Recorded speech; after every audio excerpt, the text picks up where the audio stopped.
புதுச்சேரி முத்தியால்பேட்டையில் கடந்த 2024ஆம் ஆண்டு வீட்டின் அருகே விளையாடிக் கொண்டிருந்த சிறுமி கடத்தி கொல்லப்பட்டு பாலியல் வன்கொடுமை செய்யப்பட்டு கொலை செய்யப்பட்டார். புதுச்சேரியை உலுக்கிய இந்த வழக்கில் கருணாஸ் என்ற இளைஞர் மற்றும் விவேகானந்தன் என்ற முதியவர் என 2 பேர் கைது செய்யப்பட்டு காலாப்பட்டு மத்திய சிறையில் அடைக்கப்பட்டிருந்தனர். இருவரும் சிறையில் இருந்த நிலையில் விவேகானந்தன் சிறையில் தூக்கிட்டு தற்கொலை செய்து கொண்டார். சிறையில் அடைக்கப்பட்ட கருணாஸ் உயிரோடு இருக்கும் நிலையில் இந்த வழக்கு புதுச்சேரி போக்சோ நீதிமன்றத்தில் நடைபெற்று வந்தது.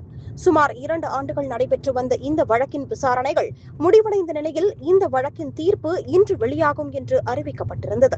அதன்படி இன்று நீதிபதி சுமதி தீர்ப்பு வழங்க வந்த நிலையில் குற்றவாளியான கருணாஸிடம் இறுதி விசாரணை நடத்தினார். விசாரணை முடிவில் வழக்கில் குற்றம் சாட்டப்பட்ட கருணாஸ் குற்றவாளி என நீதிபதி சுமதி உறுதிப்படுத்தி குற்றவாளிக்கு தூக்கு தண்டனை விதித்து தீர்ப்பு வழங்கினார்.